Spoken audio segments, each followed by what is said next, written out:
the people have joined back. Yeah, yeah, yeah. Most people have joined back only. Thank you, Swasti, for that introduction.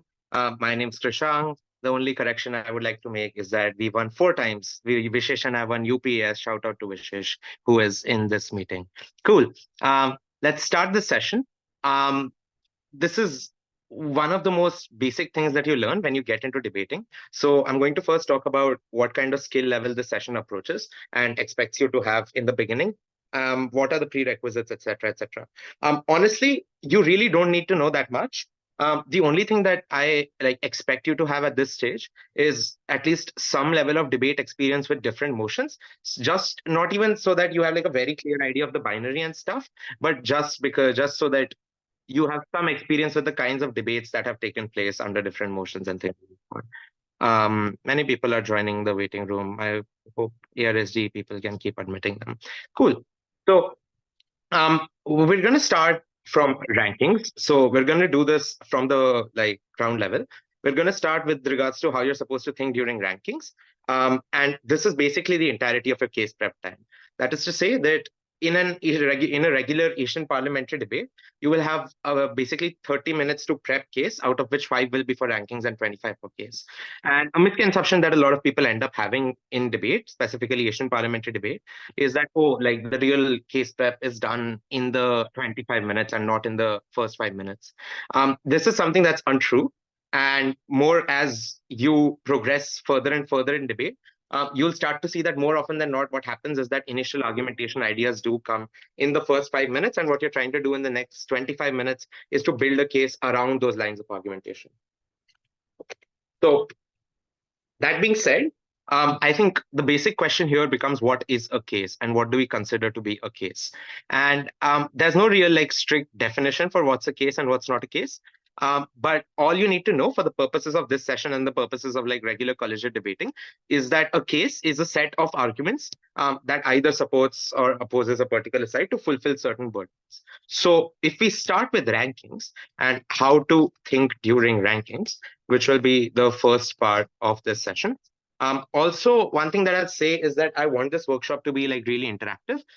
So what I generally do is specifically when we get to motion burdens and specific motions, etc., etc.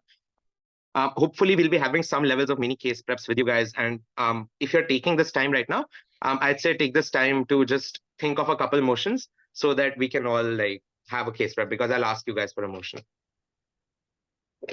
Cool. So to start with, the first question in rankings and the first thing that you need to do during rankings is very simple, but something that we often don't do, which is read all context slides. Why do we not do this? Because A, core adjudicators end up reading them out on the stage. So हमें लगता है कि हमने वहीं से sufficiently absorb कर लिया. B, sometimes what often ends up happening is that these context slides are certain keywords. We just skim through the context slides, fixate on those keywords, and then use those keywords to like build the entirety of our case, etc. Not thoroughly reading a context slide is the most surefire way to ever win a debate in your life, ever lose a debate in your life, because all the opposition has to do to beat you at that debate is just have a better understanding of the motion than you do, and just a better reading of the motion than you do. And if they do that, they win. So I cannot stress this enough. There's really not a lot to say about this, but just make sure you read all context slides. A lot of the times there will be arguments that are hidden within context slides. There will be things that you are supposed to take as fact that will be considered, that will be present during context slides, etc., etc. So just read all context slides thoroughly. And the second thing that applies irrespective of debating ability is veto what you don't understand. And especially in an Asian parliamentary debate, if 2 out of 3 people in a team do not understand enough about a specific motion or a specific type, like usually not themes, but a specific kind of motion or don't have the requisite spec for a certain kind of motion, this often ends up happening in either super IR econ heavy debates, such as very specific debates about very specific countries or very specific kinds of monetary policy, or in like super specific sociology stuff with regards to social justice movements and identification and various genders and things of that sort. So this is a common pitfall that a lot of people fall into. If you don't understand something, veto it immediately, and then you can figure out what the winnability is and what not winnability is. Cool. What else are you supposed to do within these first 5 minutes? The third thing that you need to do is a mini case prep. And everyone kind of does this, but there are a few important principles to follow here with regards to how you can do it in an ideal situation. Um, the first thing that's really important here is to not have tunnel vision. What does tunnel vision mean? Tunnel vision basically means that you come up with an idea or you come up with a specific kind of gov or an op for that case, for that motion, or you have initial vibes that a motion is op heavy or gov heavy. For newer people, what that means is it's more biased towards gov or op in some people's opinion.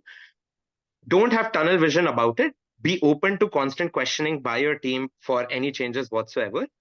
Even if you really think a motion is op heavy or gov heavy or whatever, or like gov pakka isme yahi chalayegi, etc., etc. It's really, really important to be able to completely let go of things within this time, because this is basically the last time within which you can actually let go of stuff and decide on the most strategic stuff to do. So don't have tunnel vision, be open to change. I think the third thing that you need to do is to treat it as extempore.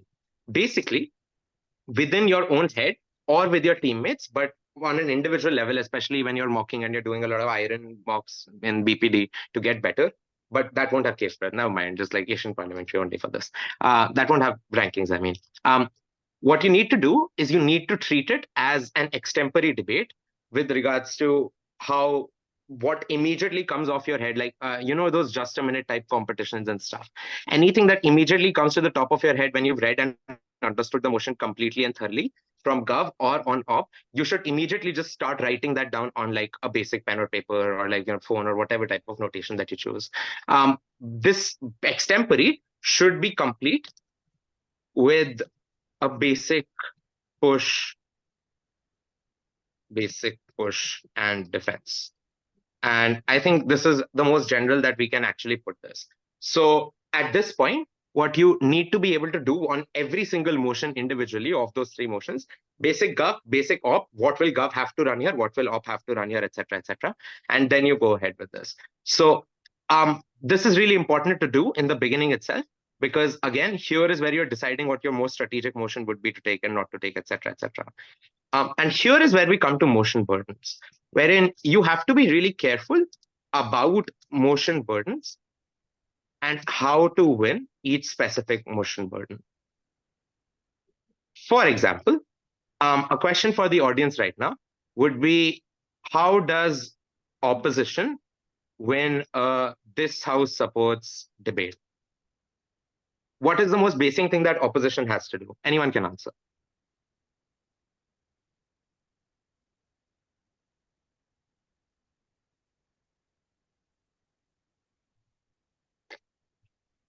I think there should be someone who knows how op wins a THS debate. We show Anybody? harms on the gov side until benefits are on our side. Yeah. Okay. Benefits. Let me rephrase this question a little bit better. What is the absolute bare minimum that an op has to do to win this house supports debate? Like, obviously, we have an understanding that THS and THO are harms versus benefits, and you prove that on one side benefits are more than harms, on the other side benefits are less than harms, etc., etc. Either way, what is the absolute bare minimum thing that if an opposition manages to do completely and thoroughly, they win in a THS motion? We then say that the method to which we are supporting that thing is wrong. The method is wrong. That side is wrong, correct. You can prove them wrong. I think a better way, I think you're going in the right direction. The way that I would put this and the manual puts it is to establish neutrality. Because if you think of a this house supports motion, if an opposition team is able to completely take down every single argument in favor of that motion in any THS X, if everything that supports X is taken down, then there is no material left standing on proposition that allows them to support X, and op wins this debate by default. So this is the bare minimum thing that you have to do as an opposition team to win this kind of debate. So when you're analyzing motions, specifically within rankings time, you need to know these things as to whether you're able to fulfill the most basic burden possible. Weighing वगैरह तो बाद में आती रहेगी, but like what the most basic possible burden is. Similarly, just the flip of this question, but I would hope someone answers this, is how would gov win a THO?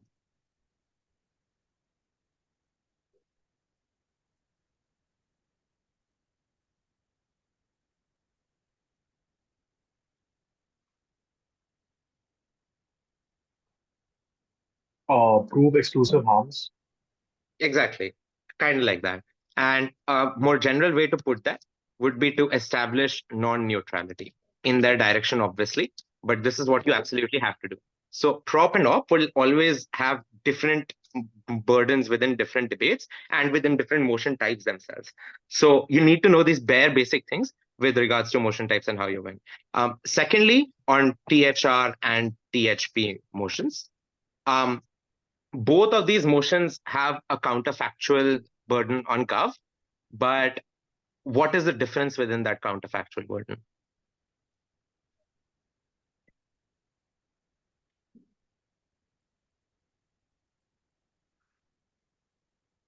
Anybody? Counterfactual is offering better position to the stakeholders.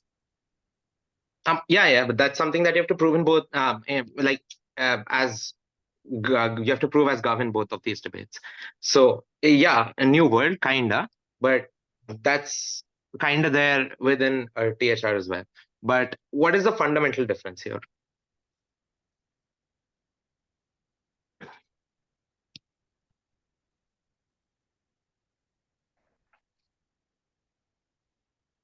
Yeah. So there's a counterfactual on both sides, but there is a difference in the counter. Okay. So the simple way to put this is that THRs are retrospective debates. So in a THR X motion, X has already happened. You have to use current harms that X has led to in society, whatever bad things that X has caused. Those are the only things that you can talk about. And obviously, you can make about what X could potentially lead to in the future in like THR, the narrative of blah, blah, blah, blah, blah kind motions. But in general, the most basic, yeah, I think this is a very good way to put it, which is retrospective versus prospective, which is that this house regrets motions are fundamentally retrospective. You use existent harms to prove why something is bad. In a THP motion, you basically build a world from the ground up, which is something that other people have also alluding to in the chat.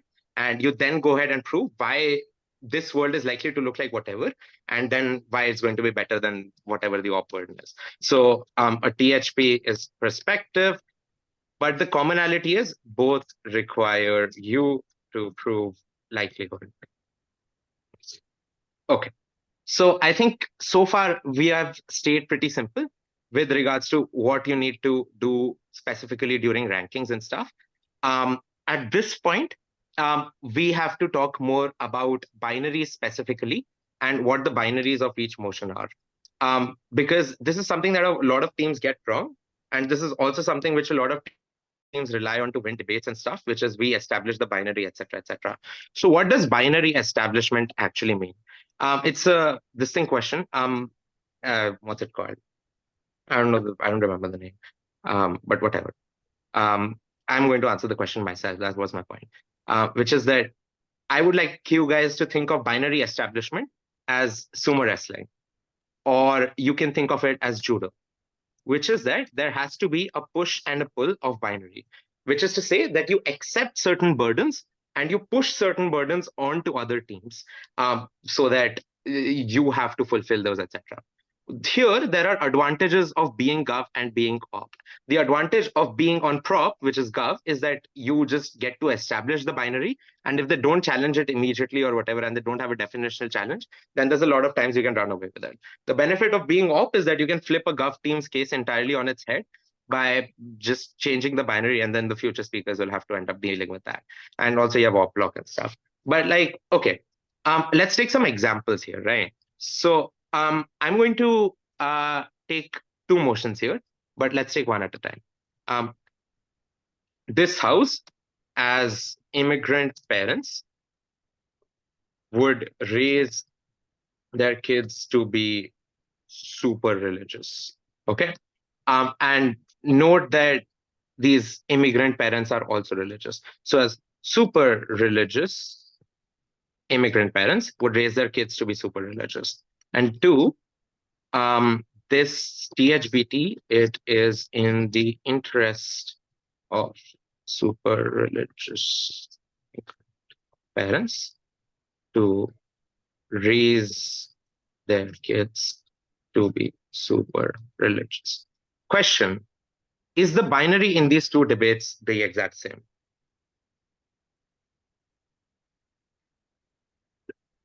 No. Okay, someone says no. But okay, if you think yes, raise your hands. I think everyone is allowed to raise hands. If the binary in these two motions is the exact same, then you can raise your hands. Okay, if you don't think it's the exact same, then raise your hands. Fine. Leave it. Lots of people whose names begin with A think it's not the exact same. Right? Okay. So we have like 7 people who think it's not the exact same, 1 person who thinks it's the exact same, and 50 people who are sleeping. Guys, come on, like generally. Figure it out. It's just if you were debating this motion, would you make, if you have an argument on Gov, do you think it would work in both of these motions or not? Okay, then I'd want someone who's saying that it's different to tell me why it's different. Can I? Yeah, sure, go ahead. So the first was an actor's motion. So basically, we have to give the benefits why it would be good for the actors, which are immigrant parents. The other is the general harms versus benefit debate. So instead of having a specific example of some immigrant parents, we can take a general assumption that immigrants parents would want all of these things. That's why it's in their interest. Okay. We have a couple of answers in the chat as well. Someone has said policy motion versus an actor's motion. That's not true. Both are, in a way, actor motions only, but it's not sufficient to give that differentiation. In an actor's motion, it doesn't matter whether the thing is objectively bad or not. True, but here it's not about objectivity. It's kind of about objectivity, but it's still about in the interest. So even in, okay, yeah, Shreyash Jain thinks that they have the same binary. Okay. In both these motions, the most important thing is with regards to what is the ultimate benefit of these super religious immigrant parents. But there is one very small caveat that makes them different, that prevents arguments from being run in one of these types of motions, but being run in the other type of motion. Okay, let me give you an example of an argument. Suppose I say that this gives catharsis, but also consider that the kids will have a bad life in the future. Tough like that, okay? This gives catharsis to the parents, but it's also considered that the kids will have a tough life in the future. Now, you tell me this. Out of these two motions, which of these motions does this particular argument fit into the Gov of? So if I'm on Gov on both of these motions, do you think it fits into 1 or 2? Simple vote. Just raise your hands at 1.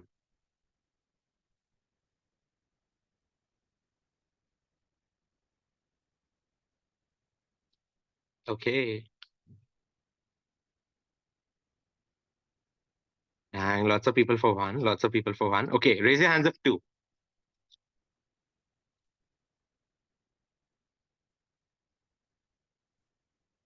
So 2 people for 2. Priyanshu and Spec.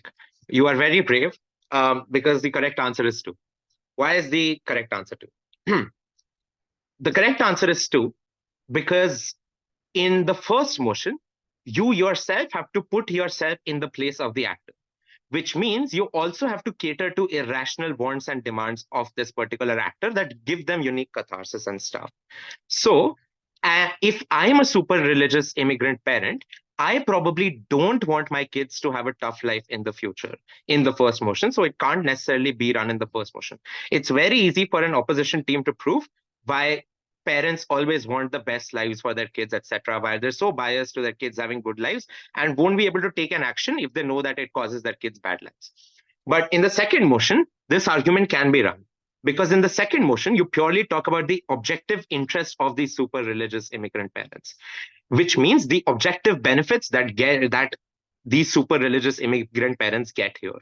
So this is an argument that can be run in the second type, but it is extremely unstrategic to run in the first type. So that makes these motions different. And this is a big thing that's coming a lot in DU debating, especially, which is THBT in the interest of motions, which is why I wanted to specify it here.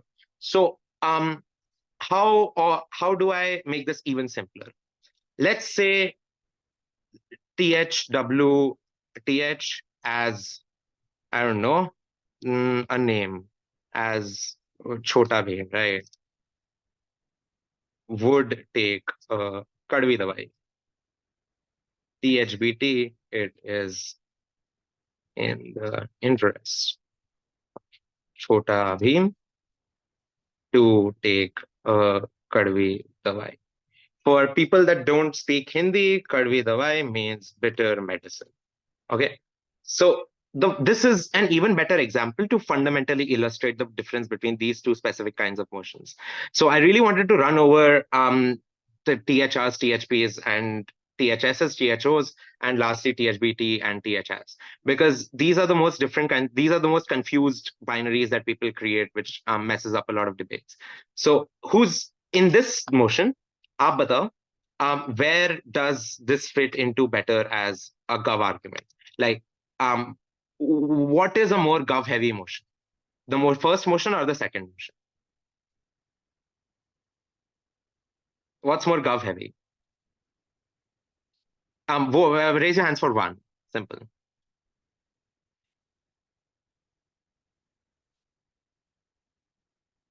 Okay, raise your hands for two.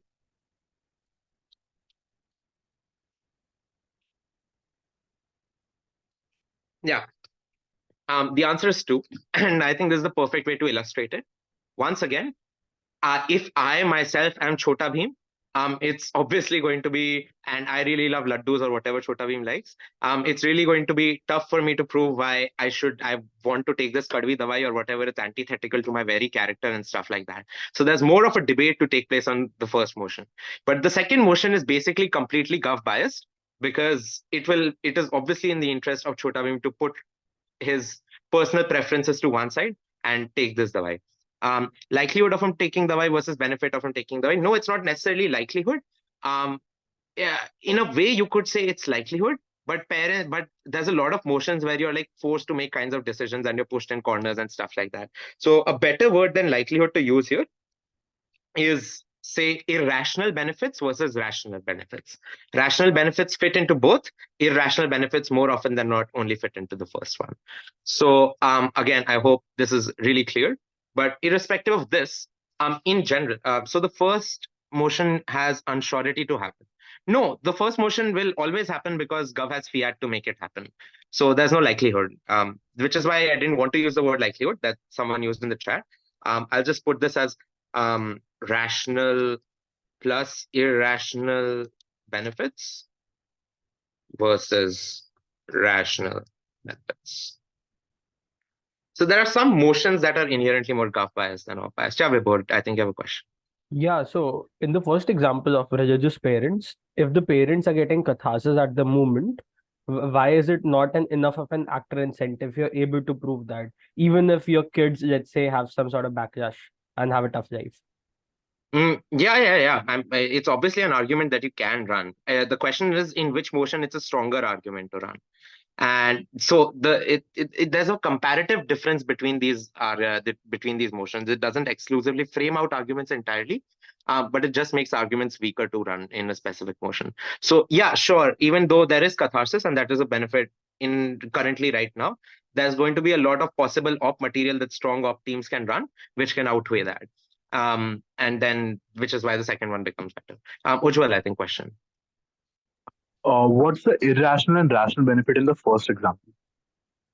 There it's not. That one is specifically more applicable here, but there it's more about again, wanting your kids to do well in life is more irrational compared to you just wanting your own benefit in life.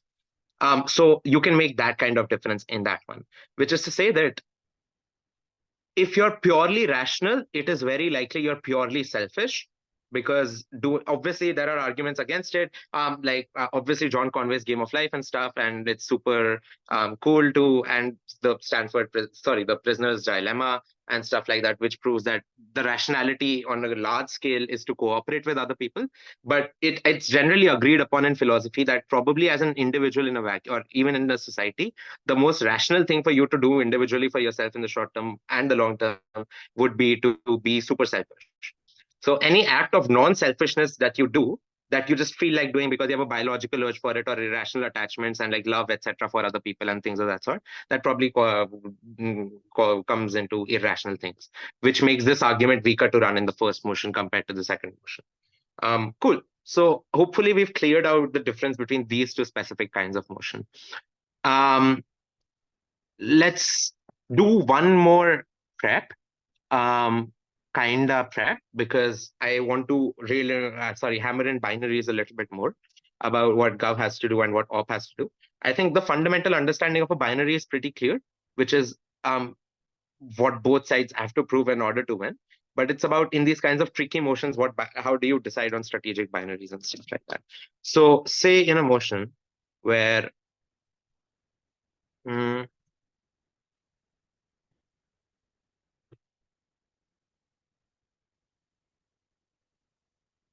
okay.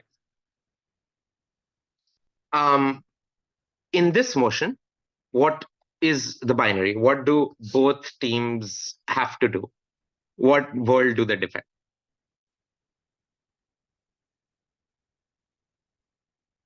It's a pretty simple motion, but anyone can answer.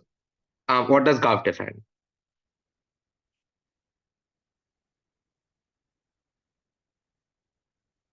Okay.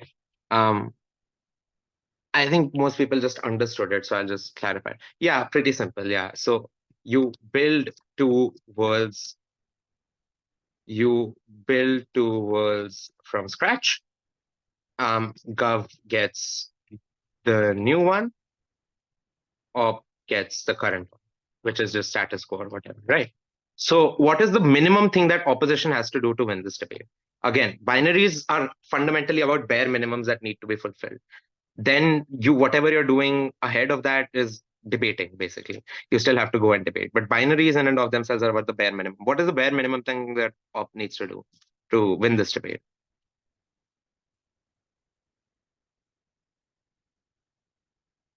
Nope. I mean, that's strategic. That's strategic, but that's not the bare minimum thing that you need to do.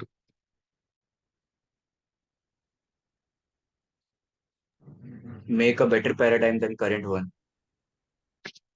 No, and that is not something that opposition can do. Again, yeah, see, it's a lot of your arguments are valid with regards to, a lot of people are saying, okay, prove why status quo is better, or prove why the new world is bad and stuff like that. Yeah. And Dhriti's answer is correct.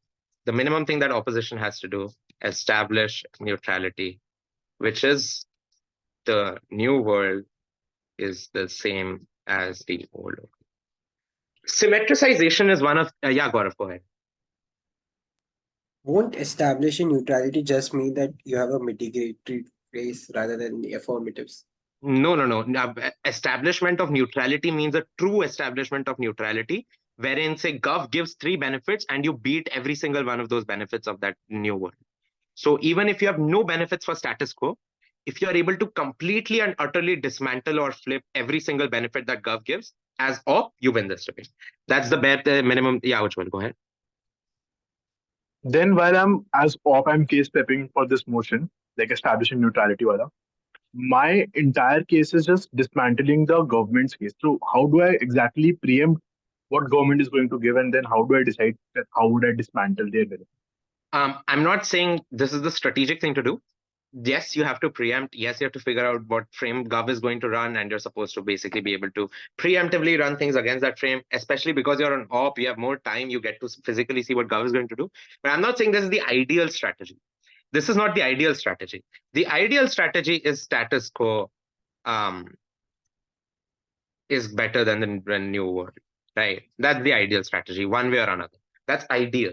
But when you're figuring out binaries and whether a motion is valid to debate or best for you to debate or not. You need to think about the bare minimum things that you need to establish and whether you will be able to do that or not. So if you are able to prove that even if individuals don't have an inherent need to pursue more, the world will still have the same number of harms as it does and the same kind of oppression that it already does, etc., etc., then as op, you are going to win this debate. That is all you need to do. So even if you can't preempt gov case or whatever, you can still think about logical arguments about why this particular thing being removed is not what is going to solve the problems of the world. You can prove a problem solution mismatch. You can prove why this is insufficient to remove, and there is an other cause or other more major causes that lead to oppression and things of that sort. So you need to figure out what the crux of gov argument is going to be. Like I said, you have to treat it as an extempore. You need to maybe have basic case lines on gov and op, and then you need to figure out what you need to do. So hopefully this is clear with regards to what the binary is. I think we can move on to the next section here, but I am also being told that this meeting is going to, yeah, does someone have a question? Yeah. Yeah, go ahead. I feel like that this question is this particular motion which talks about a world where the pursuit of more is not an inherent priority to individuals. So that is op heavy, because if they are going to build on the existing case, that is the status quo, they are able to prove that if I'm not doing more, then I'm just happy with whatever condition, whatever filthy condition I'm existing in. If I'm not doing more, if I'm not moving above from my existing position. So how do you actually build upon the government case? Actually, I think it's a very fair motion. Even what Gov can and needs to do in this motion and in this debate is prove why this pursuit of more, because it became an inherent priority to individuals, that led to a bunch of harms that arose in status quo, systemic oppression, things of that sort, because people pursued more. This idea of pursuit of more is intrinsically linked to capitalism and hyper-capitalism and things of that sort, and why capitalism moves to hyper-capitalism, then to late-stage capitalism and things of that sort. So these are the links that you need to draw on Gov in this debate to prove why this thing, specifically this pursuit of more, is the reason for all bad things in the world, and then prove why removing this would lead to a better world where these bad things at least don't happen. What if I belong to a very marginalized community? I come from a poor background. Then if I'm not doing more, I'm not uplifting myself. Then how do you how do you counter that as a government? It's again, because if I'm not good doing more, argument. then I'm just happy with whatever filthy condition I'm existing in. If I come from a marginalized or a poor background, then how do you counter that as a government?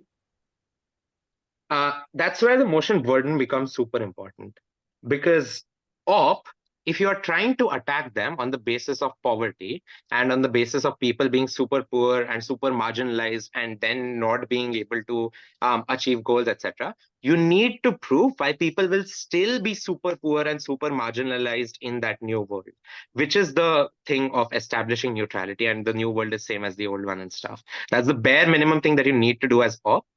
But unless you do that, that is not a valid argument to run. You cannot automatically assume that super marginalized or super poor people are going to exist in new gov world, because gov case is fundamentally about the fact that, hey, people have become super poor and super marginalized because everyone wanted more and it became a competitive arms race. So you need to attack the new world that gov is creating from scratch as op. You can't make assumptions. If you're saying that poor people will have worse lives, then you need to first prove why they will still exist and then why they would have worse lives. So I don't think it's biased. I think it's a pretty fair motion. It's been fairly done like multiple times. But yeah, I hope that answers your question. Yeah, fair enough. Thank you. No worries. Cool. Let's get to the next thing with regards to what constitutes a complete case and where you should run what. And there's multiple things that will go under this. And I think this is the last thing that we're actually going to cover, but this will take up the bulk of the session. Krishaang, yeah. Before that, could we just rejoin the meeting once so that you could just continue that pura section? Okay, sure. All right, we're back now. Got it. Cheers. Cool. The question is, what constitutes a complete case? In this bit, we're going to be talking about three things fundamentally. One, how to identify the right questions to ask, get down to irreducibles that are intuitively viable by judges. 2, what does framing mean? And 3, what does mech mean? So it's going to be relatively simplistic. It's going to be relatively simple. Not easy for sure, but simple. But before that, does anyone have an example motion? If you don't, I'll use one of my own. But does anyone have an example motion with a clear binary?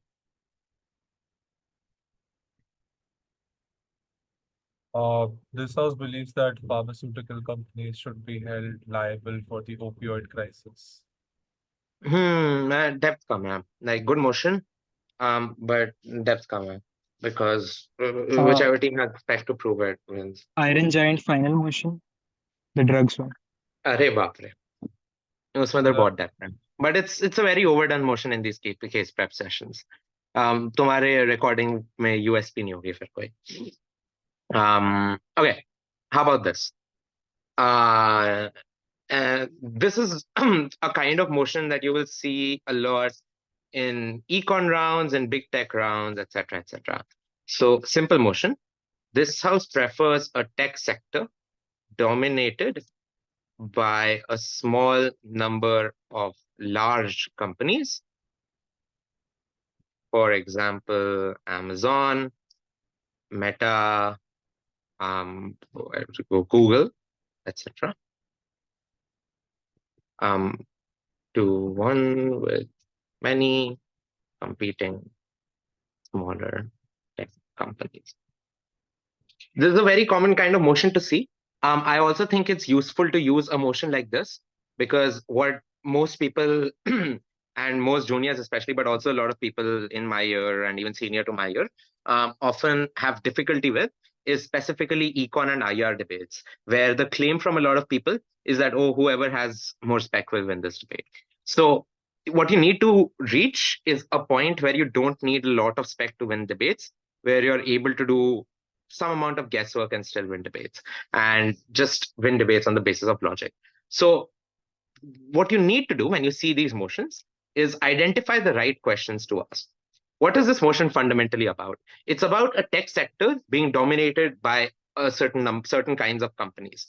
There's a sector and there are companies. So the first question that you ask is obviously going to be question 1. What is a tech sector with or without big companies?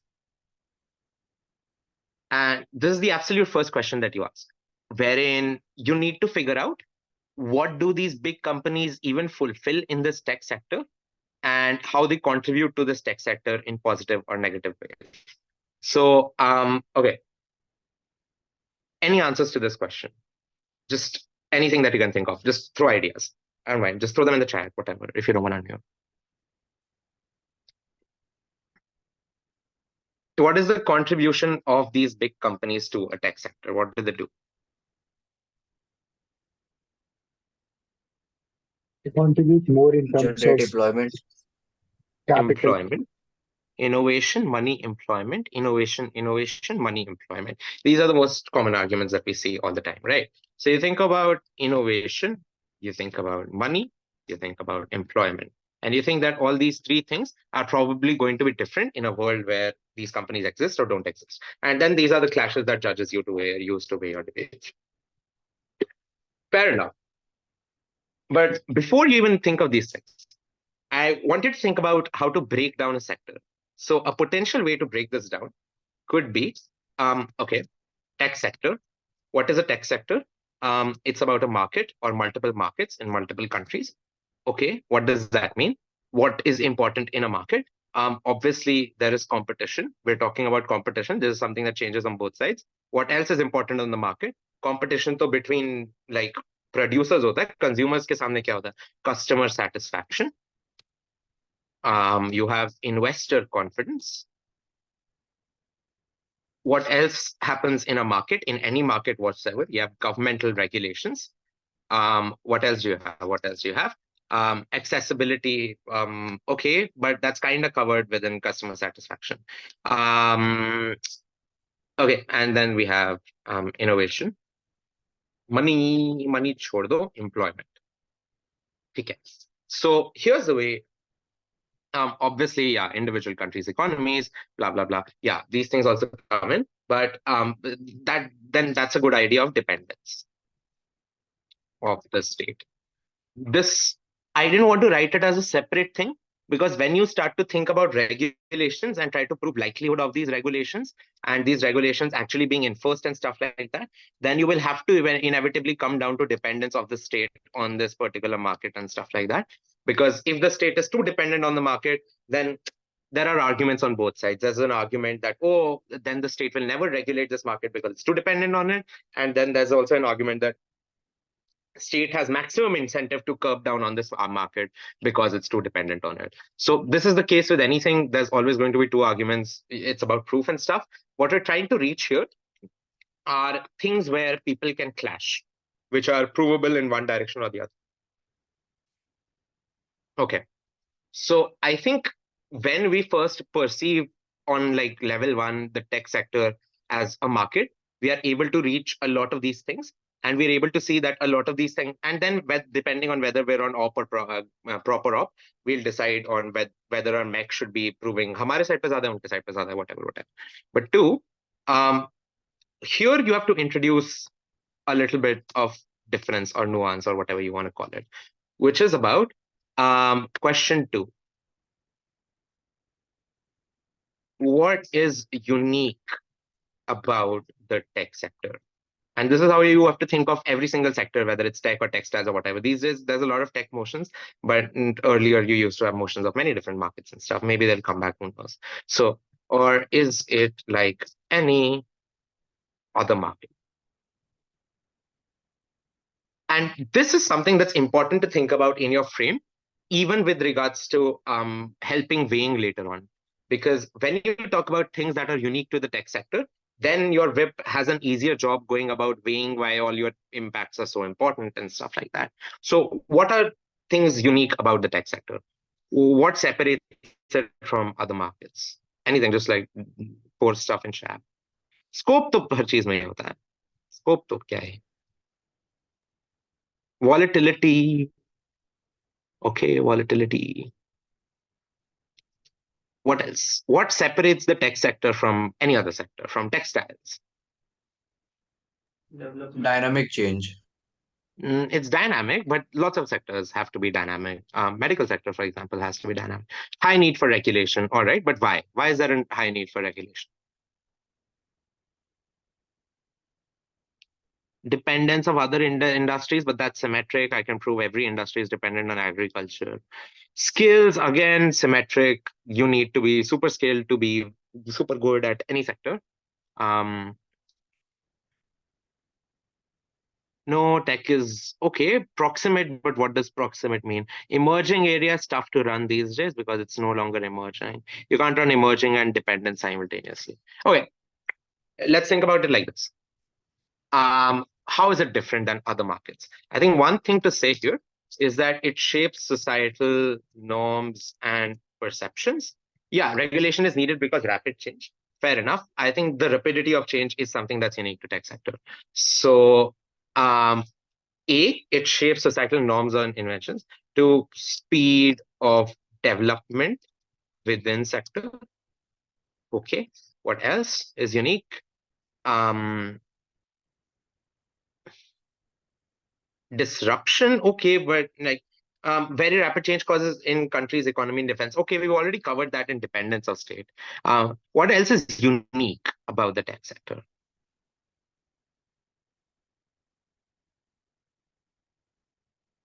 Okay, we'll use what you've talked about. All right, so someone said proximate, right? So we can say this, that it pervades every part of your life.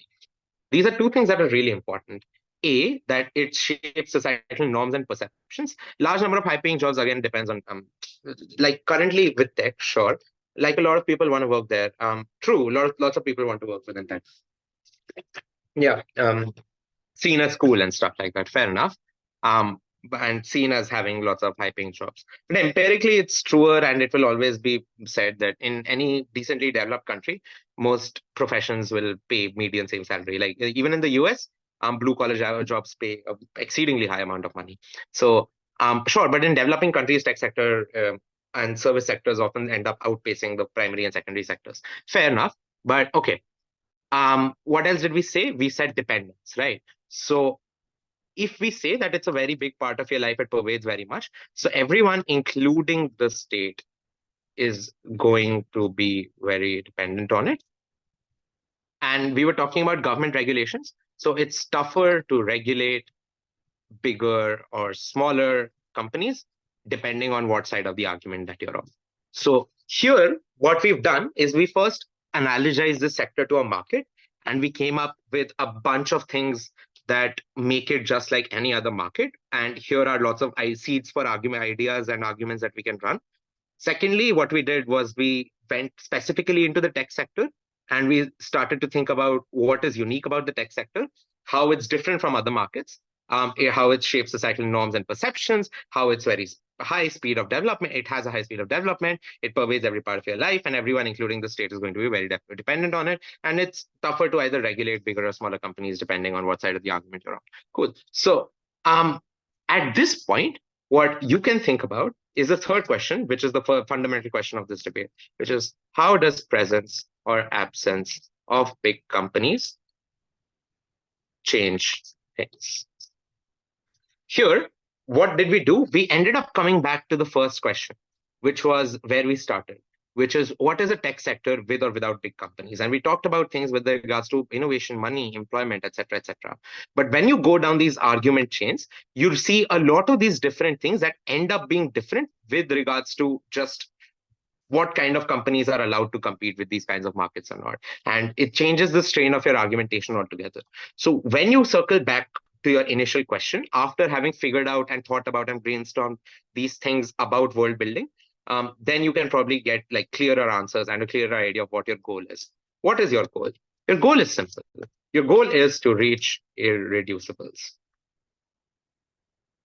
You need to get to points. Wait, did I put too many R's in irreducible? Yeah. Okay. Get to points that are generally intuitively agreed upon. So that's your ultimate goal. How do you do this? You do this through framing, which is the second part of this. After asking yourself all these questions, you start framing. There are three types of framing, but in general, to dumb it down a bit, but if you accomplish one or more things in a way that's beneficial to your side and your case in particular, then you're cool. So pick a side. Gaurav. Let's say we are. How Ravish Kumar has entered the meeting room. Damn. Okay, Gaurav. Let's say we are off. So we need to accomplish at least one of the following. One, world building. This is a word that you hear a lot, a phrase that you hear a lot, I should say. People building.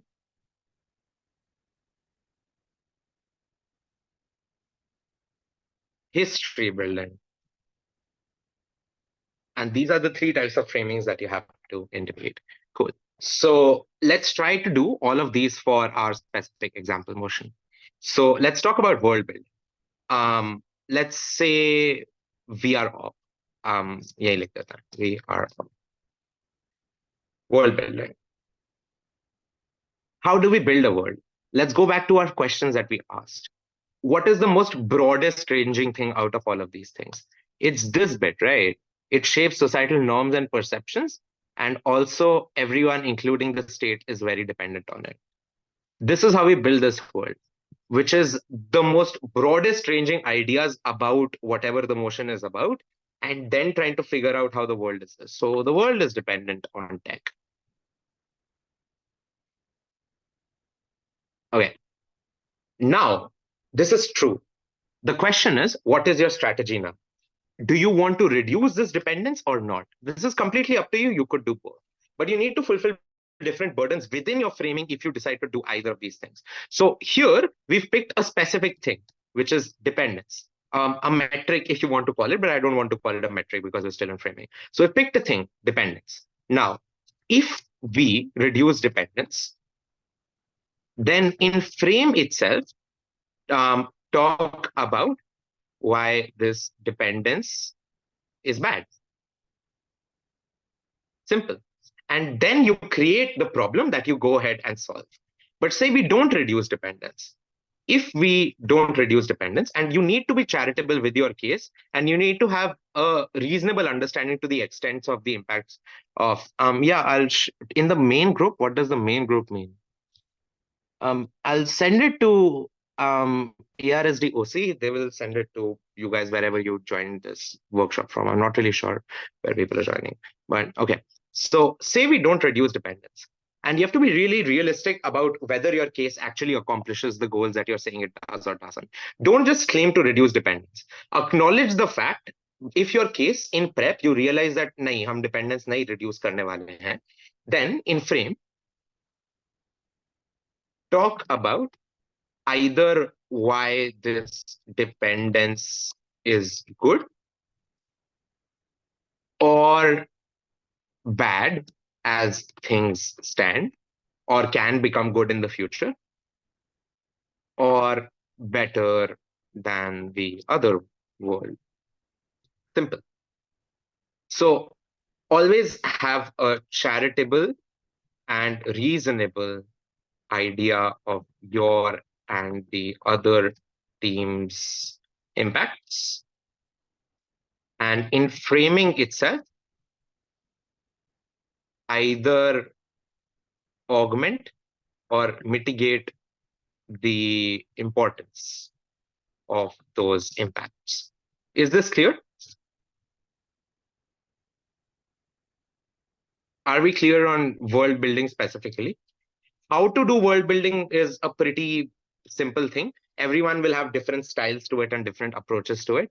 Yeah, a very easy thing that I find to do, something that I find really easy to do, is to just think about real life events and things that are happening or are trends, especially like in the context of tech, and then link them to like major world things. So while debating in COVID, and I was debating this kind of motion. So an argument that a frame that I ran, or an analogy that I ran, was, panel, just think about Dalgona coffee. You'd never heard about it until 2 months ago. Now it's spread everywhere. So to prove people's dependence on tech.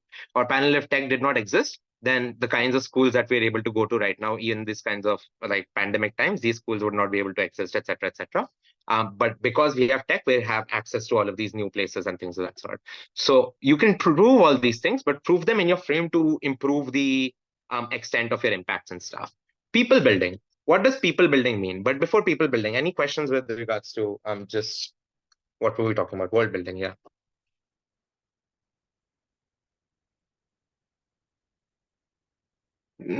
Because I think we're gonna have to pick up the pace of the session a little bit, and I won't be able to come back to world building. Will it be free? Okay, yeah, no, that's the same chat. Never mind. Cool. Seeing no questions, I guess.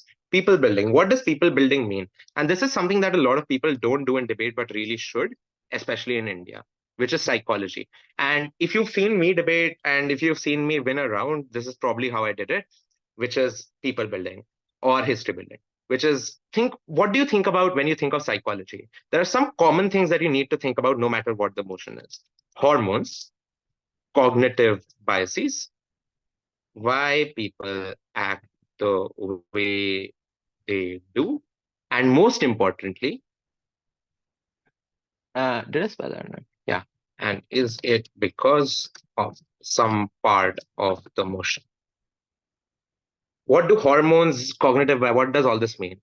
Hormones means that you need to understand the impact of either the seeking or the human seeking of certain hormone releases in your brain, or how your brain responds to the releasing of certain hormones.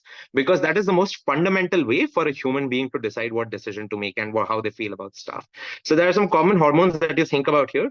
Serotonin, oxytocin, most often dopamine is one that's used a lot, and cortisol, which is related to stress. So these are the hormones that are released. You think about when they're released, what do they cause whenever they're released and stuff like that, and how they affect people, the way people think and the way they act. Second is on cognitive biases. Cognitive biases, there are lots of biases that people know about. Lots of lots of biases that people don't. I'm just going to give you a few to get you guys started, but this is just homework. Please Google cognitive biases and use them in debate because they're really useful. So people have proximity biases. What does proximity bias means? If someone starves in my room or in my family, or because I care about them, I probably care about that more than even if a greater number of people are starving in, like, say, Africa or whatever. So proximity bias is about how humans care more about things that are more proximate to them. This also applies to things like delayed gratification. People have an optimism bias. People are risk averse. Recency bias, of course. Recency bias, you forget a lot of events that took place in the distant past. You don't think of how accumulation of things has added to something. You just think of the most recent thing. If you ask most people, say, in this election why they're going to vote for Modi, it's most likely going to be something related to the past 2 or 3 years. So I don't know, something like Ram Mandir, or being able to shut down 370 and stuff like that, and not about, oh, demonetization happened in 2016 or the original promises in 2014 or something, whatever. So people fundamentally have a recency bias. All of these biases are rooted in psychology. That is to say that they are all evolutionarily useful for humans to have, which is the reason why we have them. But just look up all kinds of biases and use them in debate. Thirdly, why people act the way they do. This is just analysis that they have to do. This is the most important bit, which is it because of some part of the motion? And here's how you link this to the motion. Especially in this motion, which is tech, but also in other motions, narrative motions, art motions, SGM motions, etc., etc. What you're able to do is you're able to prove that people act the way they do because of a certain part of the motion. Because they're dependent on tech, we have lower attention spans now, for example, because of our dependency on tech. And those lower attention spans affect us and the way that we interact in the world and stuff like that. Are they good? Are they bad? Open to debate. But this is building that you have to do. But thirdly, people building has psychology, obviously, but people building also needs to occur on macro scale. The psychology is more micro, but on a macro scale, when you do people building, you need to think about communities. Communities can be anything from NGOs and social justice movements to entire religious communities, entire national communities, etc., etc. When you think about communities, you need to think about how they form, what purpose do they serve to their members, to society, and how they serve this purpose. Through what mechanism do they serve this purpose? You can analogize this to any community. You can think about, oh, corporate lobbies of tech. How did they form? Because tech was becoming big and they wanted to like influence regulations. So they had to form. What purpose do they serve? To their members, they serve a very easy purpose, lower regulations. To society, they serve a bad purpose, which is lower regulations. And how do they serve their purpose? They pool in their money, then they go ahead and sponsor politicians who vote for specific policies to be passed that have low regulations and stuff like that. So you can do this with pretty much any community whatsoever, but you can make a lot of these communities relevant to debate within your framing. The third thing that you need to do is history building. It's really not like something that I can describe, but this is really, really important, especially in THRs and THPs. History building just refers to you creating a chain of events that have led to the world that we live in today, and you root it back to a specific thing. So I'll give you an example of history building and how you can set binaries and framing using history building. There is a motion. This house regrets the rise of hyper individualism. Okay, of the narrative, of something like this. I don't know. It's been a couple of years. Cool. I think it's a simple enough motion to understand. Here, I'm just going to give you an example of how you can use history building to set up frames that guarantee you wins. What we were on opening opposition, but just say op, let's just say op, right? We have to make this more accessible. We are in opposition, and through history building, what we said was that hyper individualism has always existed. but only privileged people could opt in. Some debate jargon within this sentence, but it's relatively clear that this is a narrative that has always existed, but only super privileged people could opt in. And you explain this, that in the past, people who were rich and didn't have to work all day or slog their asses off or be peasants or whatever could probably afford to be hyper individualistic anyway. So then you need to find where things changed. So what we said was the reason that the rise is happening is cause of tech and globalization. So how did privileged people maintain their privilege? Privileged people maintained their privilege by forcing underprivileged people to opt into narratives that don't benefit them, but benefit the oppressors. Again, kind of a heavy sentence, but pretty simple. In India, Brahmins force people to continue to opt into and stay in the caste system, because even though if you're from a lower caste, the caste system is not something that's beneficial to you.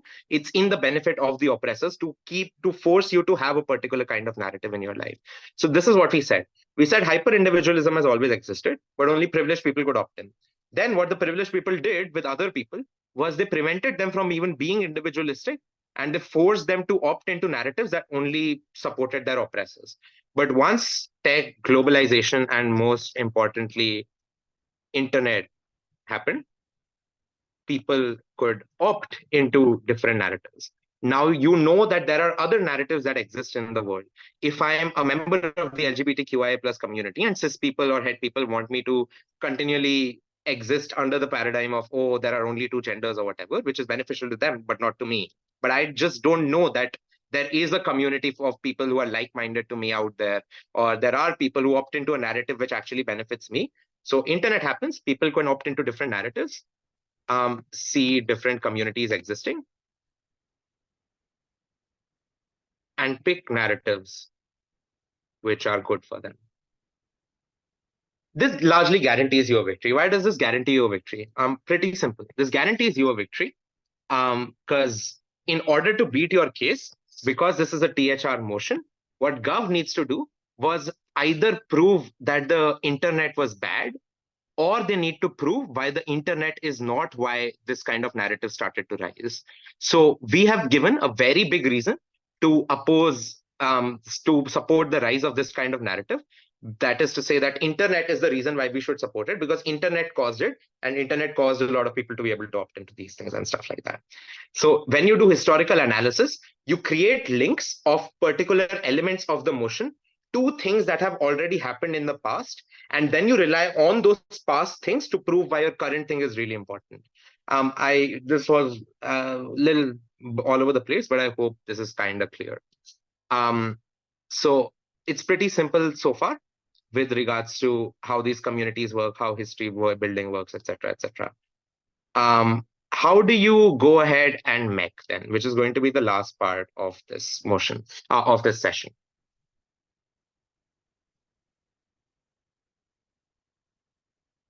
But before that, do you have any questions on framing, on how to do framing? Because you only have 10 minutes in this session. I don't want to start with mech. Then we can start when everyone rejoins or whatever. So let's just take a couple minutes.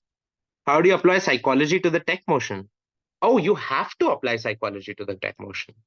Because if you're trying to prove why people are inherently dependent on tech on either side, then you have to apply as to why people became dependent on this tech.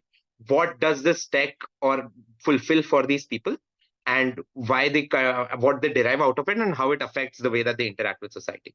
So if we prove that in a society with, say, smaller companies competing, people become less dependent on tech, then this benefits us, because if we've already proven that tech caused people to act in bad ways in society, then less dependence mean less bad ways. Proximity bias is okay, these are just some of the cognitive biases, but proximity bias specifically talks about how you care more about things that are closer to you than you do about things that are farther from you.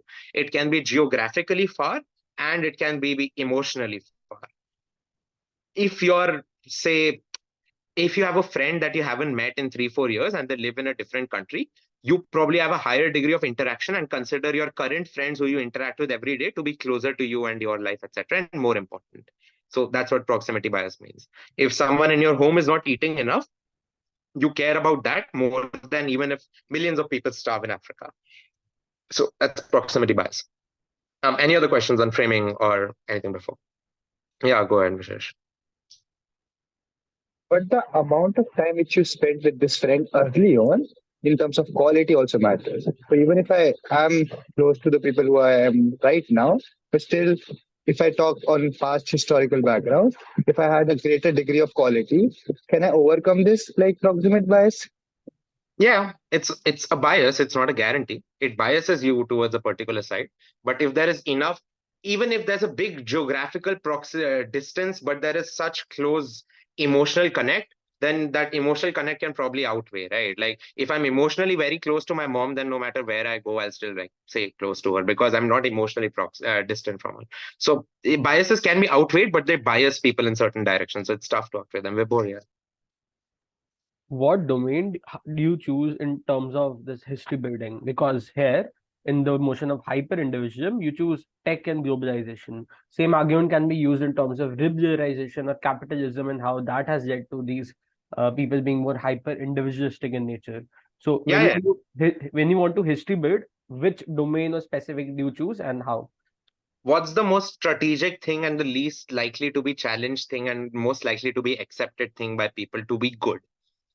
Which is if instead on op, if I were to rely on say capitalism and say capitalism has led to a greater rise in hyper individualism, then there's a lot of attacks on why that capitalism itself is bad. There are insufficient attacks on internet or globalization or just being able to see more narratives because that's just sight, and seeing these narratives just offers people greater choice than they ever had. So you pick the thing that's least vulnerable to attack and most vulnerable for even judges to think like, yeah, that's probably a good thing if you're supporting it. Yeah, Aryan. You told us how we can like get better at people building in debates, like through like studying about like biases, cognitive biases, and stuff like that. How does one get better at history building? Because I think that's another important aspect of our building. GK. You get better at history building by binging YouTube. When you watch a lot of YouTube, specifically channels that deal with world history and how the world has progressed through its various different stages. One video I definitely recommend is by Bill Words. It's called History of the Entire World, I guess. I think that's a fun video to watch. But then there's a lot of channels that you can get into that give you deeper and deeper insight into particular history things. So there's channels like Oversimplified, which is really good. There's channels like Extra Credits, who has a great extra history series that I think keeps history just simple enough and just entertaining enough that you want to keep watching more. So history building is largely spec reliant. Vox is decent, but Vox is more like recent history than like more past stuff. But yeah, sure. Like for current world building, Vox is kind of good. But if you want to do specifically history building and how people historically have progressed through various ages, you need to understand these various ages. So there is a basic understanding of history that you need to have. In what time period, what happened? When did the Crusades happen? When did the Age of Enlightenment happen? When did the Dark Ages happen? After which the Age of Enlightenment happened, Renaissance happened, and stuff like that. When did industrialization begin?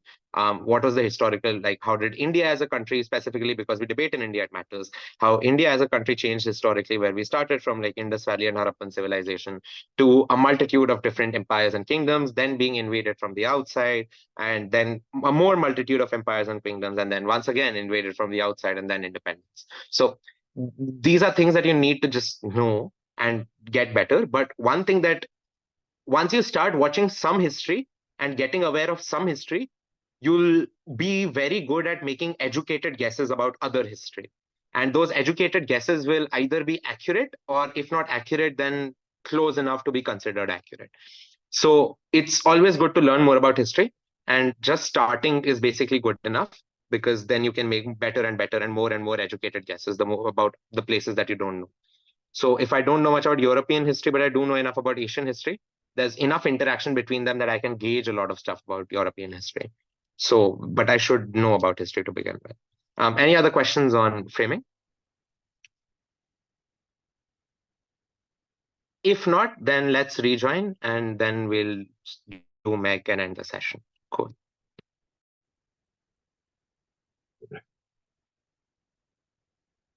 Cool. I wrote down stuff for MEC so that we're just in the interest of time. And this will end the session on like how to make a case. And then we'll just quickly go over on how to preliminarily defend your case. So on MEC, lots of people keep asking me how to make. And this is the most easiest stepwise way that I could put this down. MEC is about three things: links, proofs, and mechanisms. It's not just mechanisms, it's links, proofs, and mechanisms. You link every single part of your case to every single other part of your case and how one thing affects another thing. So you have to MEC everything. You should MEC your frames, you should MEC your methods, you should MEC your impacts, you should MEC your responses. Every single thing should be proven. But what does MEC mean? You start with the skeleton case of everything that we've established from framing, of what are the major claims that we want to answer within this debate. That we want to prove dependency is high, dependency is bad, how we reduce dependency. Simple. That's your skeleton case. Start from wherever it is the most easy for you to start. Genuinely, this is completely different for every person, but you should always start from where it is most easy for you to start. Then, while you are creating MEC, keep asking more and more and more questions while creating more MEC. An example of this is when we were MECing the, say, aspects of the tech sector. Then, when we were able to ask ourselves more questions about the tech sector, about, okay, how is it with or without big companies? What is it just as a market? What makes it different from other markets? Every single MEC that we have leads to another question. For example, if this MEC is dependency, then this leads to a question of whether dependency is good, whether dependency is bad, whether dependency happens. If this MEC is about speed, this leads to other questions about what does speed lead to? Does this speed lead to good things? Does this speed lead to good things for most amount of people to be able to access? Just because tech is developing at a very high speed and is able to create very cool solutions doesn't mean those solutions are super accessible for everyone. But then you can also argue that having a high speed of development also means that market reacts in quick time and then most things become accessible. Everything's up to debate, but these are all the questions that arise out of your own MEC. After this, you need to look for more MEC or more inspirations for MEC from these questions. When you ask yourself questions, then you look for more inspirations on MEC.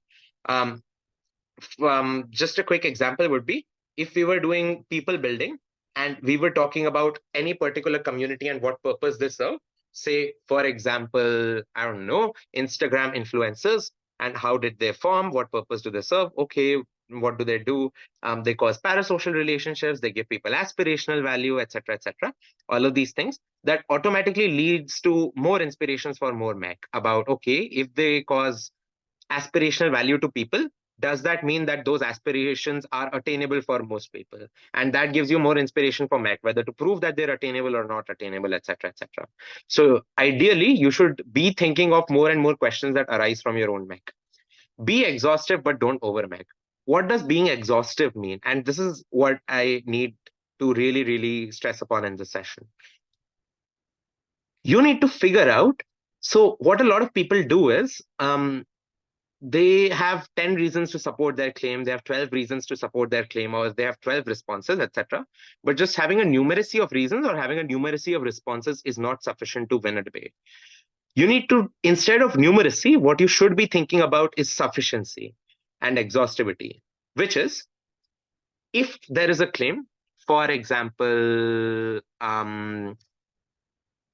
white feminists don't benefit women in Africa. Simple claim. What needs to be proven for this MEC to be proved? Usually, it's in framing incentive. It's just incentive and capacity and some kind of framing that should be done ideally. But that's generally what's it. But you usually have to go beyond that and prove something that is specific to like your particular stakeholders or actors that they're doing.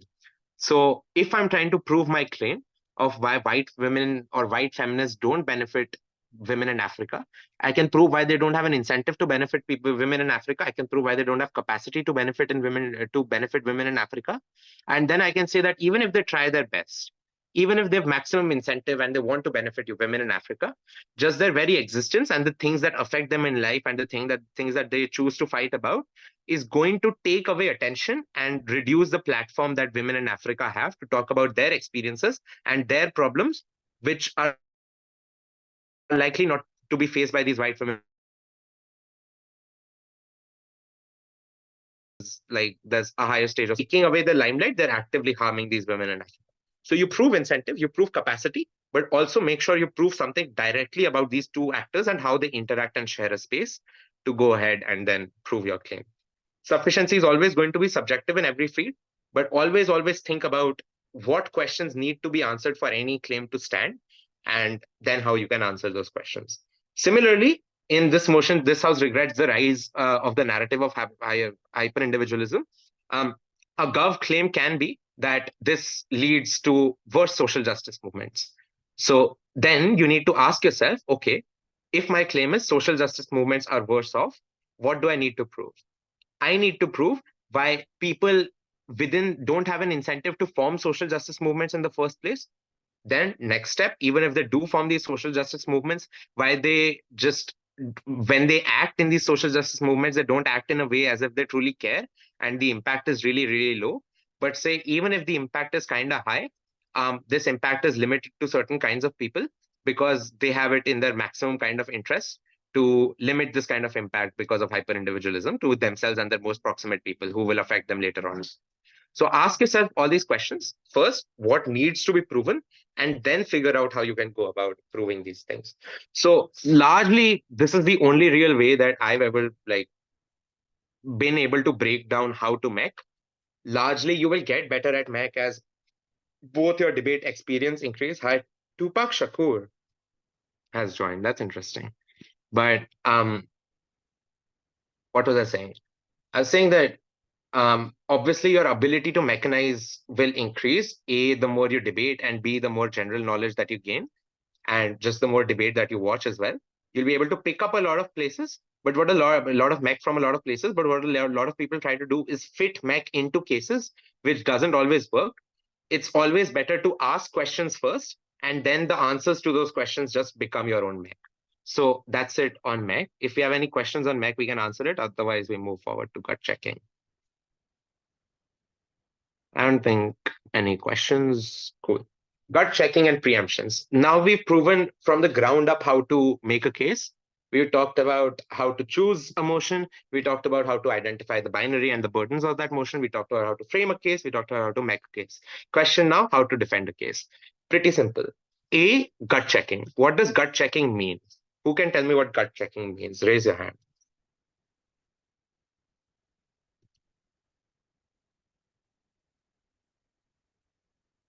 Aryan, sure. It means cross questioning whatever you have thought up, like just going on and on, like what In a questions way. can like operate on it. In a way. So, a more general way to put that same answer would be that it means if you were on the other side, how would you beat your own case? And that's the most basic level of gut checking, right? Like what everyone understands. Like let's say you've identified responses X, Y, Z, then you can potentially solve for X, Y, Z in your framing itself. That's what gut checking means, which is whatever the most likely challenges are going to come, your claim preemptively stands against those challenges because you've solved those challenges, so they won't come. So what are these most likely challenges? Are my claims likely, exclusive, fair, that is comparative, or feasible? All right. So here, these are the most basic levels of gut check that you have to put your own claims through. After you've made your own case and your mech is complete, before you go out and present it in front of the world, you need to first figure out whether your claims are likely, whether they're exclusive, whether they're fair or comparative. That is to say that there is an opposition that can exist, and whether they are feasible, which is that whether your claims can actually ever actualize. It's just a different way of saying likely, but it's more to do with capacity of the actors and stuff like that. But a lot of the time, yeah, Ujjwal, go on. Go on. Oh, sorry, I'm audible. Yeah. But like a general doubt is ki how do you make sure that your case is fair? Well, it's defeatable, but it's not so defeatable that it doesn't stand. Like, you get my It's on the point. basis of the assumptions that your case makes, whether those assumptions are fair assumptions to make about the world or not. For example, if I, in my case, assume that every person is perfectly rational and acts perfectly rationally, and my case depends on that to prove whatever the impact it's trying to prove, then my case is not a fair case, because intuitively I know that every person is not perfectly rational and doesn't always act perfectly rationally. Similarly, if your case is ever based on any like extreme framing or complete like I don't know, like completely towards one side framing, that is not realistic. For example, I don't know, all men are, say, all men are super sexist in their everyday lives, or there are going to be no women in power in a developing country, etc., etc. When your claims are based on super extreme frames like this, then it ends up making it even more likely that the rest of your case is going to be uncomparative and your claim isn't fair. So always start with charitable claims that have reasonable yet strategic ideas of the world and ideas of what people are. So people are not perfectly rational, and there are going to be women in power even in like underdeveloped or developing nations. Maybe they will be less, but they will still be there. But there will be less. So these are concessions that you have to make, but also have to set fair comparatives for teams to exist. Okay. So the third thing here, which is that say your claim doesn't pass a certain test. Say you're not able to find a way to make your claim, I don't know, very high scale, or maybe it doesn't have a lot of long-term impact, etc. Even if your claim doesn't pass any specific check, a specific test, why is it still important or relevant or debate winning? And this is the question you need to answer. Even if your claim does not reach the 1,000 people that are reached on OP, and our claim only reaches 100 people, why is that still better than whatever OP is reaching? And this comes down to being, but you can do a lot of it preemptively in your framing as well. So there are two ways to do preemptions. One is to preemptively defend against attacks, but not say those attacks out loud.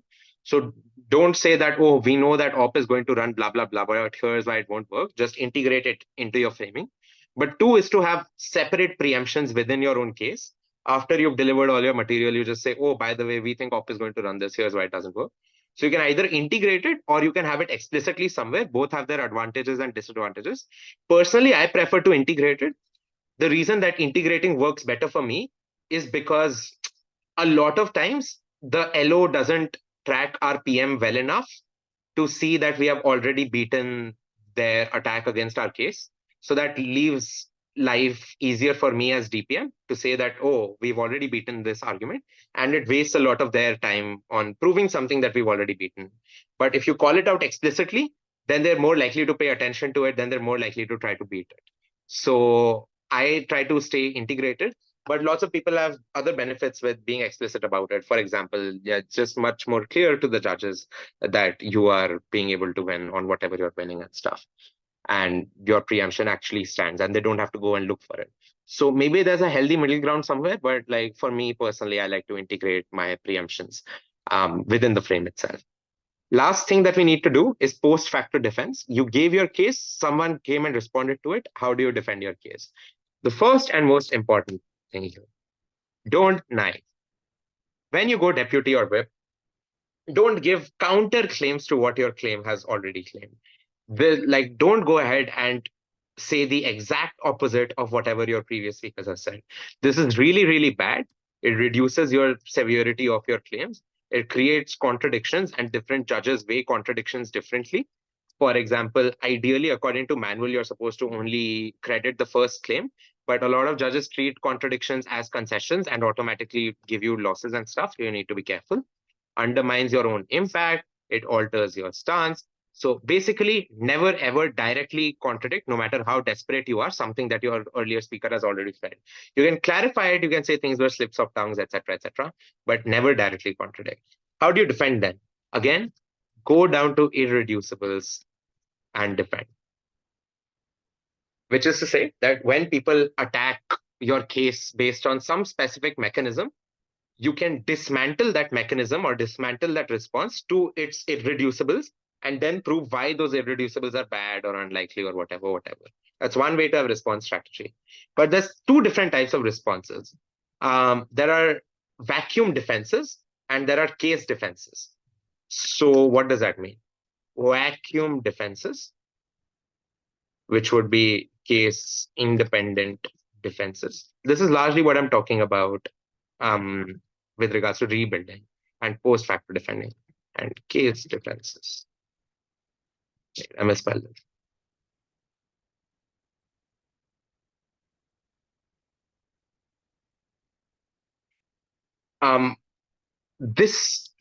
These are the two types of defenses that you have.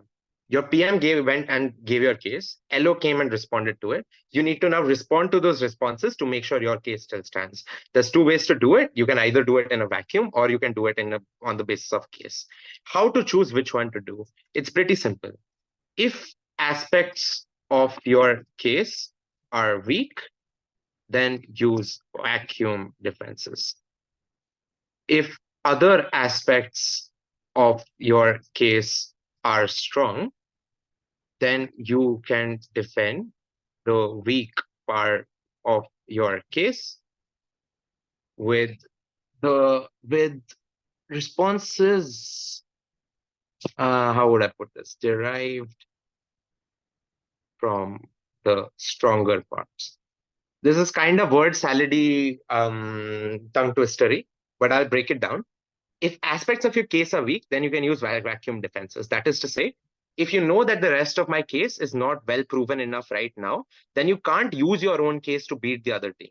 Then you need to find ways to defend against those responses and responses to those responses that are not dependent on your case being true. These are just things that are true independently of your case being true or not. But if the other team is specifically attacking one part of your case and one claim of your case, and they've left other things unengaged, and those other things still stand, you can use those other things to respond here, and that ends up saving you time. So you can, and also shows better harmony between different speakers. So if other aspects of your case are strong and well proven enough, that you can use those to defend the weak part of your case from those responses post facto. So, for example, say this house prefers a world. I'm thinking of a lot of PHP motions today, where people are not risk averse. Say Gov says we have higher innovation because people take more risks. Say Op says people will give up when their risks don't work out. So low innovation. All right. A way to have a vacuum defense here would just be to say sunk cost fallacy, which is when people have invested a lot of time into something, they usually don't give up. This is independent of the rest of your case being true. This is just something that is true in other life and is an argument in general. So you can use this to defend this part of your case about you having higher innovation, because what you're defending specifically is whether people give up or not. But if you want to have a case dependent defense, you need to have other parts to this case also. So, for example, our case is also, let me think.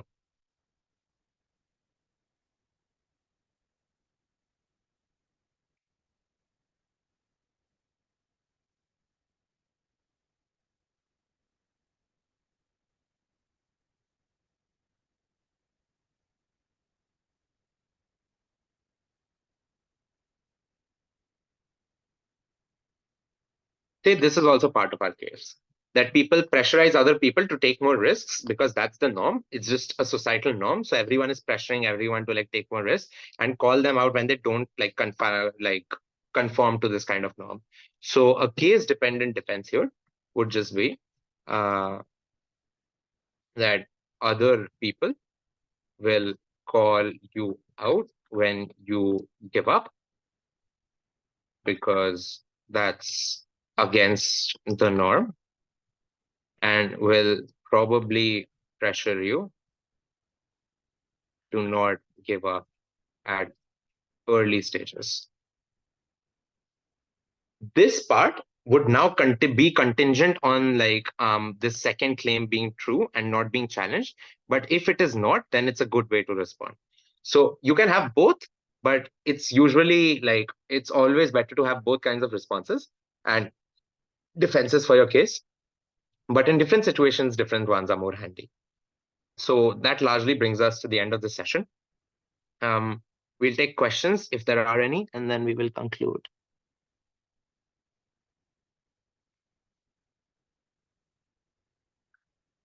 Are there any questions?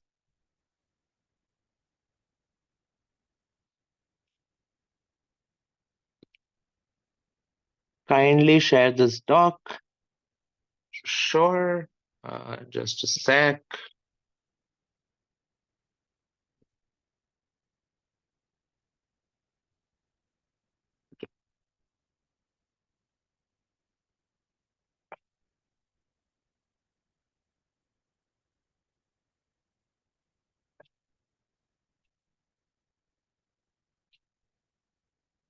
Cool. I'll just send this on the Zoom chat itself, and I will also send it to Vibhor or Anubhava or someone.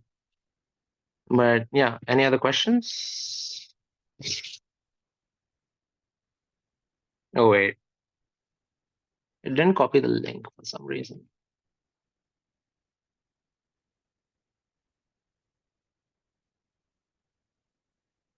Can you access this link? जो मैंने second वाली भेजी है, can just let me know. Wait, no, it won't let me send the link. I'll have to export it and send it to Anubhava somehow. I will do that, and then they will share it with you to howsoever you manage to attend, or someone will put it on Mixi or something. So thanks for attending. Okay, good night. Bye bye everyone. Bye bye. Thank you so much, Krishaang. Lovely session. मजा आ गया. Thank you. Bye bye. So much.